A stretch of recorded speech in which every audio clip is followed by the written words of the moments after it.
ይኸው እናንተን ለማስደሰት ቤተሰብ በየቀኑ ፊልም እየሰራው ነው። እናንተ ደግሞ እኔ ለማበረታታት ይህን ቪዲዮ ላይክ አድርጋችሁ ጀምሩ። ኮሜንት ላይ ደግሞ በመጻፍ አበረታቱኝ። ወደ ፊልማችን ንግባ።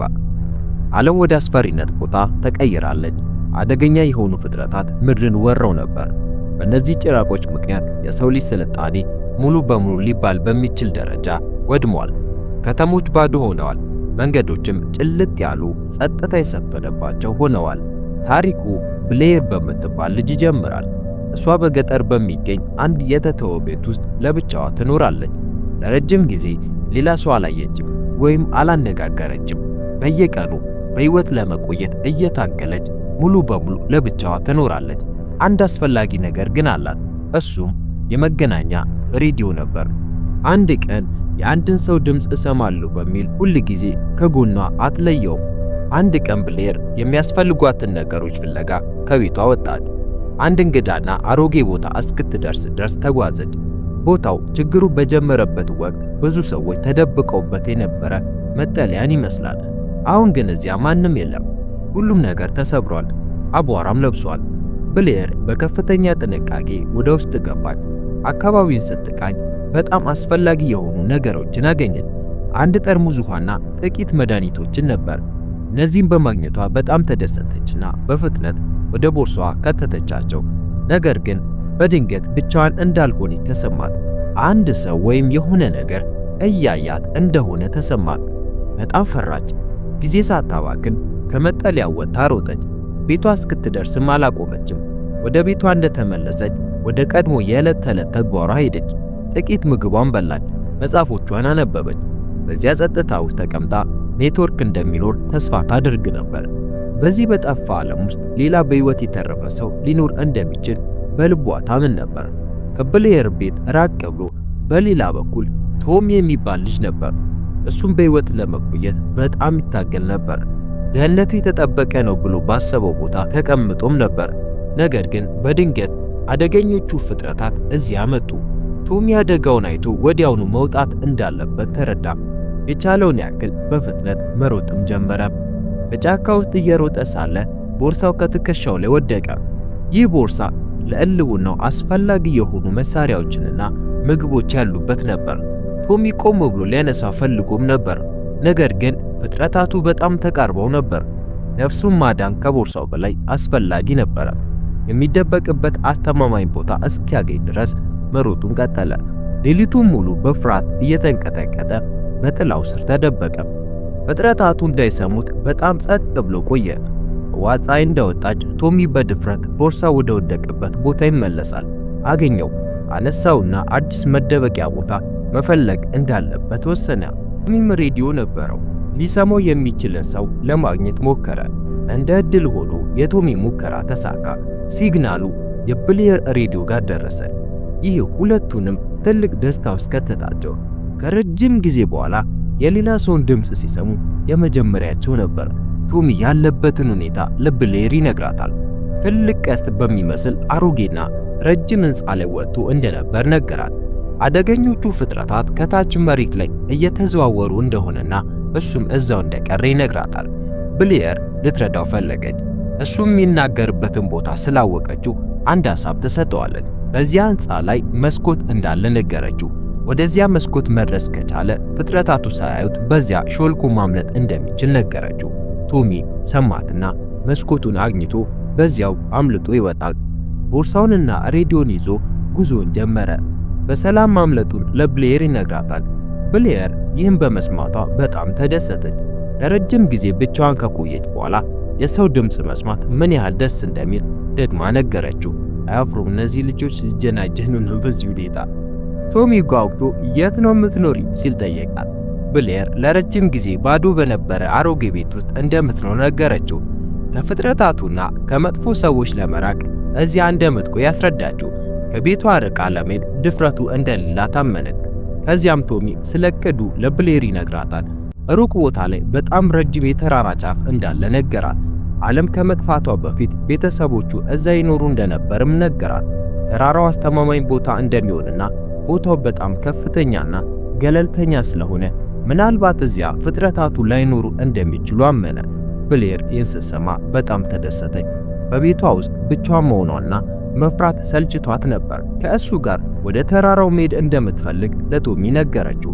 ሆኖም ብሌር ጠንከር ያለ ማስጠንቀቂያ ሰጠችው። ሬዲዮን ስታየው ባትሪው በጣም ዝቅተኛ ነው፣ ጥንቃቄ ማድረግ አለብን። ባትሪው ውስን ነው፣ ኃይል ለመቆጠብ በቀን 3 ጊዜ ብቻ ነው መነጋገር የምንችለው አለችው። ሁለቱም በዚህ እቅድ ተስማሙ። በጣም በጥንቃቄ ወደፊት ለመጓዝና በተራራው ጫፍ ላይ ለመገናኘት ቀጠሮ ያዙ። ብሌር በፍጥነት ቦርሷን መሸከፍ ጀመረች። ለረጅም ጉዞ የሚያስፈልጋትን ነገር ሁሉ ይዛ ተነሳች። ቶሚም ወደ ተራራው መጓዝ ጀመረ። በመንገድ ላይ ሳሉ ቶሚ በጣም ራብ ተሰማው። በቦርሳ ውስጥ ጥቂት ምግብ ነበረው፣ ነገር ግን ሁሉንም በአንድ ያልበላው። በዚህ አዲስ ዓለም ውስጥ ብልጥ መሆን እንዳለበት ያውቅ ነበር። ጉዞ ረጅምና አስቸጋሪ እንደሚሆንም ተረድቷል። ምግቡን አሁን ጨርሶ ቢበላ ለበኋላ ምንም እንደማይኖረው ስለሚያውቅ በትዕግስት መጓዙን ቀጠለ። በሌላ በኩል ብሌርም ወደፊት ትገሰግስ ነበር። በየምግብ ቤቶቹ የተረፈ ምግብ ለማግኘት በማሰብ ብዙ ባዶና የተሰባበሩ ቤቶች ውስጥ ገባች። ዓለም ስለጠፋች እያንዳንዱ ቤት ሰው አልባ ነው። ፍለጋዋን ስታደርግ ምንም አይነት ድምፅ ላለማሰማት በጣም ትጠነቀቅ ነበር። ስጋ ለማግኘት እንቸል ገደለች። በኋላም አሳ አጥምዳ ቆረጠችው። ጠንካራ ሆኖ ለመቆየት ይህን ምግብ በእሳት ላይ አብስላ በላች። በአንድ ቤት ውስጥ ስትፈልግ ኤድፎን አገኘች። ይመቻል። ሰክታ ሙዚቃ ማዳመጥ ጀመረች። በዚህ አስፈሪና ጸጥተኛ ዓለም ውስጥ ሙዚቃው ብቸኛ ጓደኛዋም ነበር። ብቸኝነትም እንዳይሰማ ተረዳት። ቶሚ መንገድ ላይ አንድ አሮጌ የተሰበረ አውቶቡስ አገኘ። በውስጡ ምግብ ወይም ጠቃሚ ነገሮች ይኖራሉ ብሎ አሰበ። ነገር ግን በአውቶቡሱ መስኮት በኩል ሲያይ ከአውቶቡሱ ጀርባ በጣም እንግዳና አስፈሪ ድምፅ ሰማ። በጣም ደነገጠ። ወዲያውኑ ሮጦ በማምለጥ የሚያርፍበት አስተማማኝ ቦታን አገኘ። ከጥቂት ጊዜ በኋላ ከብሌር ጋር ለመነጋገር ሬዲዮ አወጣ። ብሌር እስካሁን ምን በላህ ስትል ጠየቀችው። ቶሚም አልበላውም ብሎ መለሰ። ብሌር ምክር ሰጠችው። በዙሪያ ባዶ ቤቶች ይኖራሉ፣ በውስጣቸው ምግብ ታገኛለህ። ብቻ ግን ድምፅ እንዳታሰማ፣ ፍጥረታቱ ከሰሙ ሕይወትን ታጣለህ። የተነጋገሩ ሳለ ቶሚ አንድ ጥያቄ ጠየቃት። ከዚህ ሁሉ ተርፈን ብንገናኝ ከዚህ በኋላ ወዴት መሄድ ትፈልጊያለሽ? አላት። ብሌር ለጥቂት ጊዜ አሰበችና ሁልጊዜም ወደ ኒውዮርክ ሲቲ መሄድ እፈልግ ነበር። እዚያ ለመኖር እመኝም ነበር። እኔና ቤተሰቦቼ ስለዚያች ከተማ ብዙ ህልም ነበረን። ነገር ግን አባቴ በሕይወት እያለ ህልማችን አልተሳካም አለችው። ከዚያም ብሌር ስለ ቶሚ ታሪክ ጠየቀችው። ቶሚ በቀስታ መለሰ። ከአባቴ ቀረኝ አንድ ትውስታ ብቻ ነው፣ እሱም የአንገት ሐብሉ ነው። ተስፋ ስለሚሰጠኝ ሁልጊዜም ከኔ ጋር አደርገዋለሁ። አባቴ ሲሞት አመዱን ወደ ባህር ወርውሬዋለሁ። ከዚህ ከተረፍኩ አንድ ቀን ወደዚያ ባህር ተመልሼ በደም ልሰናበተው ፈልጋለሁ። ብሌር በዝምታ አዳመጠችው። ከዚያም አሁን እየጨለመ ነው፣ የምትበላበትና የምታርፍበት ቦታ ፈልግ። ዛሬ ምሽት ልክ በ3 ሰዓት እንደገና እንነጋገር አለችው። ብሌር ጉዟን ቀጥላ አንድ ቤተክርስቲያን አገኘች። ቤተክርስቲያኑ ባዶና ጸጥተኛ ቢሆንም በውስጡ አንዲት እንግዳ ሴት አገኘች። ሴቲቱ በጣም በሚገርም ሁኔታ ማውራት መጮህ ጀመረች። ሴቲቱ ፈጣሪ ስለ መጥፎ ስራችን እየቀጣ ነው፣ የሰው ልጅ ብዙ ኃጢአት ስለሰራ አሁን በእነዚህ ፍጥረታት እየተቀጣ ነው አለች። ይህን መስማት ብሌር በጣም አናደዳት። ምክንያቱም አሁን ባለችበት ሁኔታ እንደዚህ አይነት ፍርድ ለመስማት ዝግጁ አልነበረችም። ይህንም የማይጠቅም ወሬ አቁሚ ብላ በጣም ተበሳጭታ ወዲያውኑ ቤተክርስቲያኑን ጥላ መጓዟን ቀጠለች። ቀኑ በጣም መሽቷል። ቶሚ አንድ ባዶ ቤት አግኝቶ ምግብ ለመፈለግ ወደ ውስጥ ገባ። ለጥቂት ጊዜ ከፈለገ በኋላ የሚበላ ነገር አገኘ። ነገር ግን ከቤቱ ለመውጣት ሲሞክር አንድ አደገኛ ፍጥረት ፊት ለፊቱ ቆመ። ቶሚ ደነገጠ። የቻለውን ያህል በፍጥነት ሮጠ። ነገር ግን ተሰናክሎ መሬት ላይ ይወድቃል። በቅጽበት ፍጥረቱ በላዩ ላይ ወጣ። ቶሚ ሕይወቱ ያለቀ መሰለው። ነገር ግን አንድ አስገራሚ ነገር ተከሰተ። ይህ ፍጥረት ለጥቂት ጊዜ ቶሚን ትኩር ብሎ ተመለከተውና ምንም ሳይነካው ጥሎት ይሄዳል። ቶሚ እየተንቀጠቀጠ ነበር። ሮጦ በሰላማዊ ቦታ ተደበቀ። በጣም ትንፋሽ አጥሮታል። ልቡም በፍጥነት ይመታል። ሬዲዮን አንስቶ ወደ ብሌር ደወለ። አንድ ፍጥረት አጠቃኝ፣ ግን አልገደለኝም። ለምን እንደሆነ አላውቅም፣ ግን ደግሞ ተረፍኩ አላት። ብሌር ደነገጠች። እንዴት ሊሆን ይችላል? ለነዚህ ነገሮች ያን ያልቀሩ የተረፈ ሰው የለም አለች። ቶሚም እነዚህ ፍጥረታት መጀመሪያ ሲመጡ አባቴን፣ እናቴንና እህቴን ገደሉ። እኔ ብቻዬን ቀረው። አባቴን መርዳት አልቻልኩም ነበር። አሁን ለማን እንደምኖር አላውቅም ብሎ ማልቀስ ጀመረ። ብሌር ስሜቱን ለመቀየር ሞከረች። ቶሚ እኛ አሁንም በሕይወት አለን፣ ለኔ ስትል በሕይወት መቆየት አለበት፣ ተስፋ አትቁረጥ፣ ጠንካራ መሆንና ተራራው ላይ መገናኘት አለብን ብላ አጽናናችው። ጥቂት ከተነጋገሩ በኋላ ብሌር ጉዟን ቀጠለች። መንገድ ዳር አንድ አሮጌ የተሰበረ መኪና አገኘች። ሌሊቱን በዚያው ለማደር ወሰደች። ቶሚም አስተማማኝ ቦታ አግኝቶ ትንሽ እሳት አንድዶ ለመተኛ ተዘጋጀ። ጠዋት ላይ ብሌር አይኖቿን ገለጠች። በመኪናው መስኮት ወደ ውጭ ስታይ አንድ ፍጥረት ውጭ ቆሞ አየች። በፍርሃት ደረቀች። እሷ መንቀሳቀስ ሳትችል ፍጥረቱ መኪናውን አጥቅቶ መስኮቱ ሰበረው። ብሌር ከመኪናው ለመውጣት ሞከረች። እግሯን እንዳወጣች ይህ ፍጥረት ዘለለባት። ብሌር ግን አስደናቂ ድፍረቷን አሳየች። የተሰበረውን የመስታወት ቁራጭ በመጠቀም መታችው። በሆነ መንገድም ልትገድለው ቻለች። ከትግሉ በኋላ ብሌር መሬት ላይ ተቀምጣ ማልቀስ ጀመረች። ሁኔታው ከአቅሟ በላይ ሆኖባት ነበር። በየቀኑ ለሕይወቷ መታገል ሰልችቷታል። ከጥቂት ጊዜ በኋላ ለቅሷን አቆመችና ሬዲዮ አንስታ ወደ ቶሚ ደወለች። ቶሚ አንድ ፍጥረት አጠቃኝ፣ ግን የሚያስፈራው ነገር ይህ አይደለም፣ በቀን ብርሃን መምጣታቸው ነው። በፊት እነዚህ ፍጥረታት የሚወጡት በሌሊት ብቻ ነበር። አሁን ግን እየተማሩና እየሰለጠኑ ነው። ይህ ለኛ በጣም አደገኛ ነው አለችው። ቶሚም በጣም ተጨነቀ። በፍጥነት መንቀሳቀስ አለብን። እኔ በአንድ ቀን ተኩል ጊዜ ውስጥ ተራራው ጫፍ ላይ ደርሳለሁ። በሕይወት ለመቆየት የቻልሽውን ያህል በፍጥነት እዚያ መድረስ አለብሽ አላት። ብሌር በከፍተኛ ፍርሃት ውስጥ ሆና ጉዞዋን ቀጠለች። ልቧ በፍጥነት ይመታም ነበር። በሬዲዮ እባክህ ዝም ብላ አውራኝ፣ የፈለግከውን ጠይቀኝ፣ በጣም ፈርቻለሁ ስትል ቶሚ ትለምነዋለች። ቶሚም እንድትረጋጋ በለሰለሰ ድምፅ ያወራት ጀመረ። ብሌር መንገድ ላይ የባቡር ሐዲድ ስታገኝ አሁንም ሰው መሆኗን ለማስታወስ ጥቂት ፎቶዎችን አነሳች። በሌላ በኩል ቶሚ አንድ የተተወ ቤት ገባ። በውስጡ በሕይወት ያሉ ፈረሶችን አገኘ። በድንገት አንዲት በራብ የደከመች ልጅ መጣ ቦርሳውን ካልሰጣት እንደምትገለው ዛተችበት። ቶሚ ቦርሳውን ሊሰጣት አልቻለም።